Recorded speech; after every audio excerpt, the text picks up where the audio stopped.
What's going on, everybody, and welcome back to Studio where the sound of sports is heard. I am so glad that football is back. I'm sure we can all agree it's been an extremely eventful week one. We've had some upsets. We've had some games we expected to happen.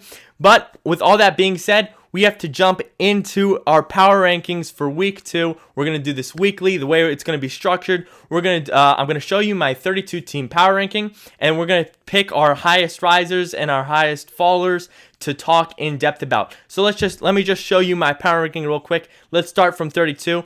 At 32, we have the New York Jets. They suck. So teams 32 all the way to about 25, in my opinion, are the worst teams in the league. And 32 to 25 is the New York Jets, Cincinnati Bengals, the Cleveland Browns, the Miami Dolphins, the Detroit Lions, the Indianapolis Colts, the Jacksonville Jaguars, and the New York Giants. Now, that was in order from 32 to 28, as you guys can probably see on the screen here. And I think all these teams really struggle. I think all of these teams are going to have top picks. Maybe Colts can slip out of this arena, but I don't think they'll be a playoff team. But Colts are the one team in this arena that I have hope for. Outside of that, they all suck. All right, and 24 through 16. These are teams that, they could be playoff teams, especially once you get to 19, 18, 17, 16. These are all good teams. Teams that, in my opinion, could qualify for the top 10 in 2-3 weeks. But this week, they were pretty disappointing.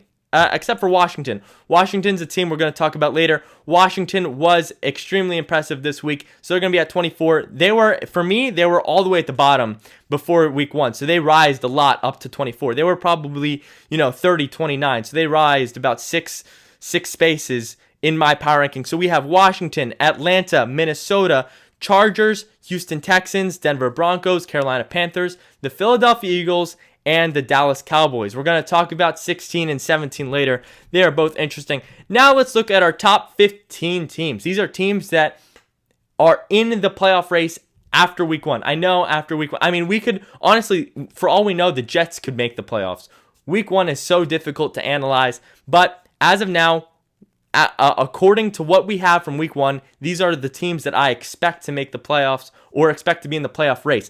And surprisingly, starting us out here is 15, Chicago Bears. We're also going to talk about them later. They were, relatively impressive for how much criticism they get. I think Mitch Trubisky gets so much criticism that he's actually underrated at this point. Coming in at number 14, we have Vegas. 13, we have the Patriots. 12, we had the Rams. 11, the Titans. 10, the Bucks. 9, the Steelers. 8, the Buffalo Bills. 7, the Cardinals. 6, the Niners. 5, the Packers. 4, the Saints. 3, the Seahawks.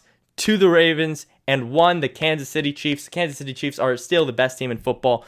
Baltimore is also, if I could do a tie, I would do Baltimore and Kansas City and Seattle at 2, but I don't do that here. So, let's jump into this. Let's talk about Washington football team.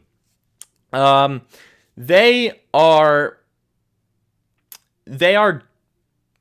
a team I don't expect to make the playoffs. It's very difficult for me to analyze them. But after week one, I think this is a better team than we thought. I think this team has the capability going 7-9, 8-8. So from where I had them before, I was expecting, they would have contention for the number one pick. But after this week, after seeing Dwayne Haskins actually kind of warm up a little bit against my Eagles, yes, I'm a Philadelphia Eagles fan. He was a threatening quarterback, and he actually ran quite a bit. He's a lot faster than I remember him being.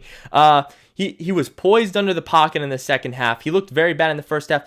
And the thing about this Washington team is their defense, especially that front line, might be one of the best in football. So Washington's definitely a team to keep a lookout for. Yes, 8-8 might not be good, but it's great for them. Now let's talk about number 17, my Philadelphia Eagles. And oh boy, these guys are easily the biggest droppers on my list. I had them about 8-9 last week. Now they're down to 17, the biggest fallers in my power rankings. And guys, I don't want to over-exaggerate here. I'm not saying that the Eagles are not going to make the playoffs, but they are certainly extremely disappointing here. after week 1. Carson Wentz, in my opinion, had one of his worst games of his career. I still think he's an elite quarterback, but let's not exaggerate here. Okay, Carson Wentz hasn't played for 7 months. The team hasn't played for 7 months. In my opinion, what I was more disappointed with than the players, of course, the offensive line and the quarterback was, but what I was the most disappointing was the coaching. The Philadelphia Eagles ran almost no plays, like running the ball, physically running the ball. They ran almost 0 plays in the second half. I mean, it was like 7 or 8 plays. But when you're up 17 and you run, 10 rushes? That's nothing. I was disappointed in the way Doug Peterson handled this lead. He blew this lead, and that's on coaching. I see it when leads are blown. That's on coaching a lot of the time. Yeah, Carson Wentz gets a good part of the blame. The offensive line was a huge problem for the Philadelphia Eagles. But I really am pointing fingers at coaching here and saying, hey, what did you do to allow a 17-point lead to get blown? And I think they just called the wrong plays.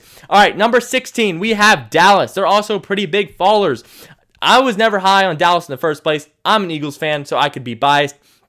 And, I always hear these excuses for Dallas.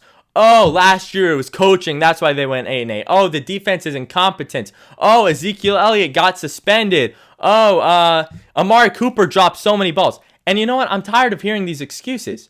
For once, let's put it on Dak. Dak Prescott played terribly in the second half. Dak Prescott has literally top 3 offensive line, top 3 weapons, above average defense, and somehow he manages to throw for 70 yards in the second half and only manages to put 3 points.